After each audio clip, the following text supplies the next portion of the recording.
et surtout de l'innovation pour l'amélioration des conditions des femmes et des filles. Le gouvernement béninois en fait une priorité et les députés de la 8e législature épousent ce coup de pouce fait à l'épanouissement des femmes et des filles au Bénin. Mon invité pour aborder les implications politiques et politiciennes de la loi numéro 2021 portant mesures spéciales de répression des infractions commises à raison du sexe des personnes et de la protection de la femme en République du Bénin.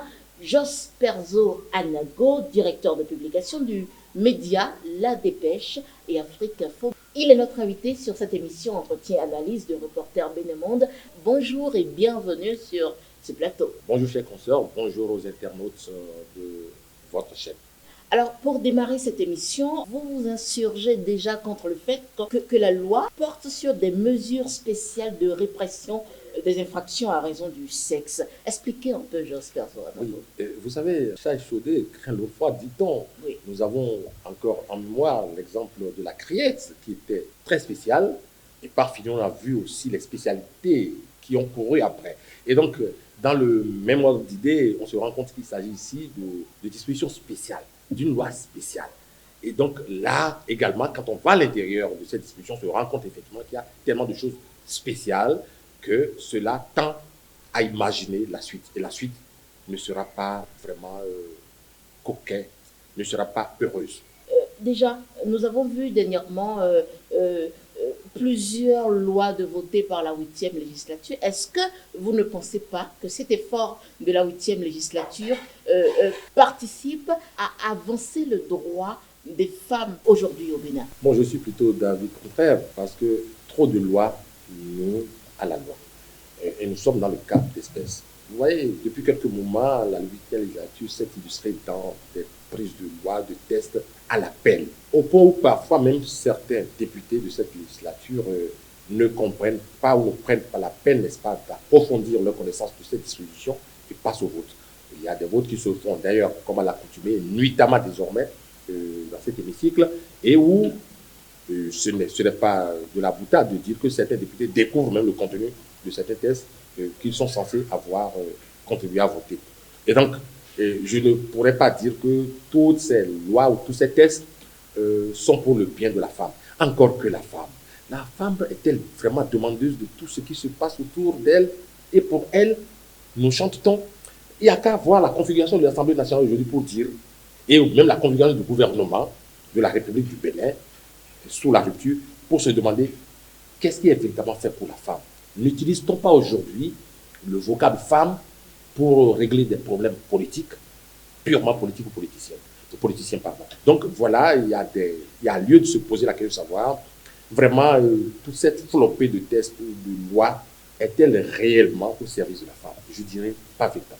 Nous allons nous appesantir sur les dispositions portant harcèlement sexuel contenues dans cette loi portant mesures spéciales de répression des infractions commises à raison du genre. Déjà, de façon ramassée, que pensez-vous de ces dispositions quand même très dissuasives?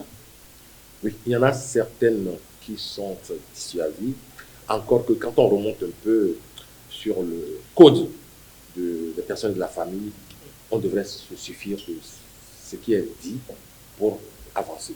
Le Bénin n'a pas véritablement un problème de test. Nous avons presque tout prévu. Et il n'y a pas lieu d'inventer le fil à couper le beurre. C'est vrai que certains diront que trop de viande ne nuit mûrement pas à la sauce. Mais lorsqu'il y en a trop dans une sauce, je me demande si cette sauce n'aurait pas de difficulté à être consommée. Dans le cas qui nous concerne, on se rend compte que ici, surtout pour cette loi spéciale, on a parlé abondamment du harcèlement sexuel, du viol et autres. Ce ne sont pas des thèmes nouveaux. Ces thèmes ont été déjà abordés aussi bien dans le code de procédure pénale, aussi bien dans le code de personnel de la famille. Alors, qu'est-ce qu'on constate de différent et de spécial ici? On a corsé un certain nombre de dispositions. On est allé jusqu'à planter, moi, ce que je pourrais appeler des petits pièges, des astuces, et pour donc, à la tête du client. Parce qu'en fait, on a le sentiment aujourd'hui, quand on parcourt cette nouvelle disposition, on a le sentiment donc que c'est fait exprès pour attendre certaines personnes au carrefour. Vous voyez, lorsqu'on parcourt ce test, il y a certaines dispositions qui ne sont pas explicites et qui tendent à transformer la Vous femme. pouvez nous donner un exemple de disposition non explicite? Les articles 52 nouveaux, 552 552 pardon, Oui. 552 nouveaux, 553 nouveaux.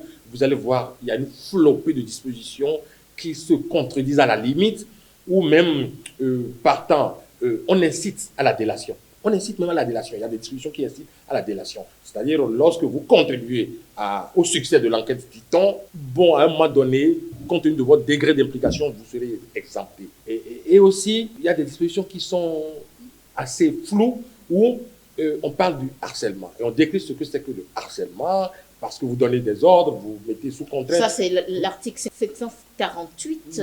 Je crois, nouveau. Et à ce niveau, vous pensez qu'il y a suffisamment d'imprécisions? Oui, tout à fait. C'est un nid d'imprécision qui laisse la porte ouverte à toutes les exactions ou à tous les abus. Parce qu'il suffit pour une femme d'aller déclarer qu'elle est sous pression ou sous asserment ou qu'elle fait l'objet du harcèlement et que tout passe. Et donc, l'homme qui, pour être son patron ou son employeur, peut se retrouver en difficulté. Mieux encore, il y a une autre disposition qui fait injonction à un professeur ou à un expert ou toute personne qui aura sous sa direction des apprenants ou une apprenante, si je m'abuse ainsi, même quel que soit l'âge, on n'a même pas précisé d'âge. C'est-à-dire, lorsque je suis professeur ou je suis enseignant, et je me retrouve à 60 ans avec une apprenante qui en a 45, je n'ai pas le droit de m'amouracher de cette personne, quels que soient les liens qu'on a pu tisser avant ou que nous allons tisser par la suite.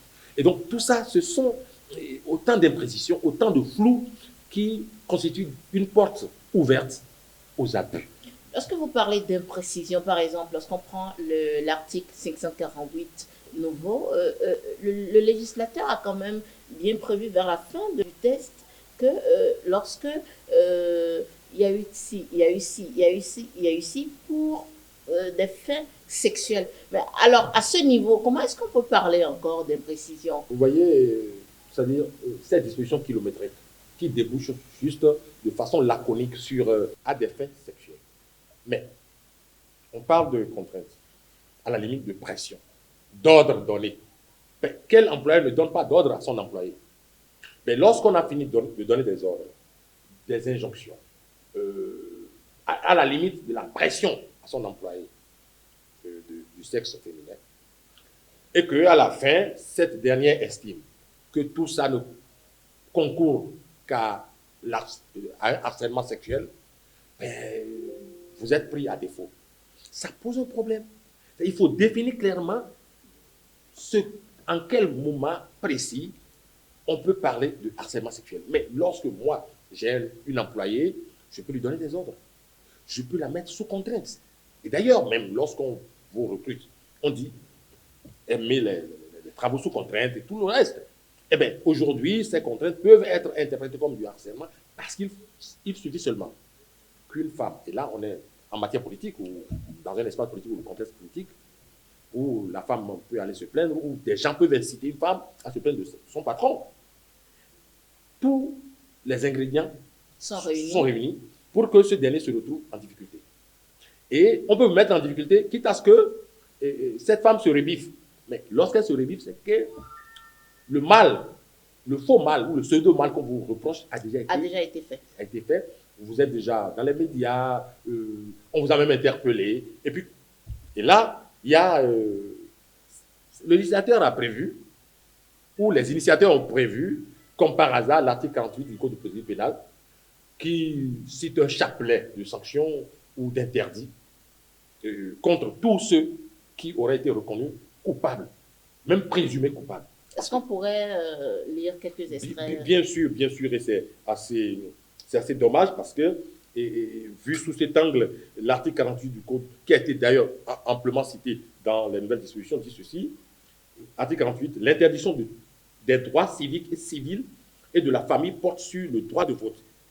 On peut déchoir de ce droit, le droit l'éligibilité, le droit d'exercer une fonction juridictionnelle ou d'expert devant une juridiction, de représenter ou d'assister une partie devant la justice, le droit de témoigner en justice autrement que pour y faire de simples déclarations, le droit d'être tuteur ou de curateur, le droit d'élire, le droit d'être élu. Mais vous voyez, on vous met dans l'incapacité de concourir à des postes politiques à la limite. Donc la juridiction peut prononcer l'interdiction de toute partie ou de ces droits, l'interdiction du droit de vote ou l'inéligibilité prononcée en application du présent article emporte l'interdiction ou l'incapacité d'exercer une fonction publique. Déjà, à l'article 48, c'est toute une flopée de dispositions qui peuvent frapper toute personne qui aurait été à tort ou à raison soupçonnée ou accusée du harcèlement sexuel. Alors, vous pensez, si je ne m'en abuse, que tout cet arsenal juridique déployé pour protéger la femme, finalement, se révèle également un puissant outil politique contre autant les alliés politiques que les adversaires politiques? Absolument, absolument. Et ça, c'est le mal à vouloir tailler des tests sur la tête du client. Et on l'a vu avec l'avènement de la criette. En son temps, nous sommes montés au créneau, je parlais de la dépêche Afrique Info, pour dénoncer cette loi qui était en gestation. Et ça n'a pas raté. On a vu tout de suite les adversaires politiques ont été mis au silence avec, sur le coup des 20 ans. Lorsque vous venez pour un oui ou pour un non, vous écopez de 20 ans. Et tout ce qu'on veut, entre-temps, la Cour africaine des droits de l'homme et des peuples est intervenue pour dire, mais cette loi est unique. Et bon, donc l'État béninois est intervenu juste pour corriger quelques virgules, agencer quelques dispositions à la limite inadmissibles, et puis c'est reparti. Et donc aujourd'hui, la criette, au lieu d'être un recours pour le justiciable, est comme un épouvantail. Ça ne devrait pas être le cas. Et donc, moi je soupçonne déjà en filigrane les nouvelles dispositions de cette loi, de ce code, pourraient se révéler encore dévastatrices que l'ont été celles qui ont donné vie à la criette. Et donc, il y a de quoi s'interroger. Et est-ce rendre service à la femme? Non. Cela devient, à mon sens, un outil politique. Et donc, à l'approche des élections ou des échéances, on voit fleurir ce genre de dispositions que les politiques savent bien utiliser, avec des tourne-mains, et pour donc dissuader des adversaires ou ceux qui gênent. Et ça, on ne sera pas surpris que cela soit abondamment utilisé les prochaines fois. Jasper Zo Anago, vous pensez donc que les peines sont non pas suffisamment dissuasives, mais plutôt exagérées, c'est ça? Oui, c'est exagéré parce que quand on me demandera mais qu'est-ce qu'il y a de nouveau, je dirais en vérité, il n'y a rien de nouveau. Au Bénin, tous ces crimes sus-évoqués trouvent déjà solution dans les dispositions qui existent. Je voudrais mettre quiconque au défi de me dire qu'au Bénin, lorsqu'on parle de viol, il n'y avait pas déjà des dispositions qui frappent les coupables. Lorsqu'on parle de harcèlement, s'il n'y a pas de discussion, des discussions existent. Le code de la famille, des personnes de la famille est assez bien outillé à ce propos. Maintenant, sous prétexte, n'est-ce pas, de faire dans le genre, sous prétexte de protéger la femme, et j'ai dit tantôt sur ce plateau tout à l'heure en attendant cette émission, est-ce que la femme est demandeuse? Est-ce que la gente féminine demande autant? Et lorsque ma réponse est non, je dis ce n'est que purement politique. C'est là le drame en réalité. On fait porter aux femmes tellement de choses qu'elles se demandent même, parce qu'il y a eu des femmes, moi j'ai eu des réactions de femmes qui ne se retrouvent pratiquement pas dans tout ça. C'est un peu trop. C'est vrai, je reconnaîtrais volontiers que cela arrangerait une certaine élite illuminée. Oui, il y en a aussi parmi nous, il y a cette portion congrue, cette portion infime de personnes qui utilisent ces genres de dispositions quand ça leur chante. Sinon, la majorité des femmes ne devraient pas vraiment se retrouver dans cette flopée de tests qui sont votés à l'appel à l'Assemblée nationale, 8e législature. C'est le côté pervers qu'il faut dénoncer aujourd'hui parce que lorsque la machine ou le rouleau compresseur va démarrer, on ne pourra plus l'arrêter, comme ça a été le cas de la criette. Lorsque les politiques vont vouloir l'utiliser, c'est en ce moment que les uns et les autres n'auront que leurs yeux pour pleurer. Je ne prends que l'exemple parce que là, aujourd'hui, nous ne sommes pas en présence de rien. On n'est pas en présence d'inconnus. on a au moins un existant. Il s'agit de la loi sur la criette, qui est suffisamment éloquente en la matière. Et quand on observe comment la criette frappe, on se rend compte qu'il y a des gens qui mériteraient aujourd'hui d'être déjà passés plusieurs fois devant la criette, mais qui n'ont jamais été, qui ne sont pas inquiétés, parce que c'est simplement sous le chapiteau politique, sous le parapluie politique, sous le parapluie de ministres ou de députés, qui devraient quand même aller répondre d'un certain nombre de choses devant la criette, qui ne sont pas inquiétés.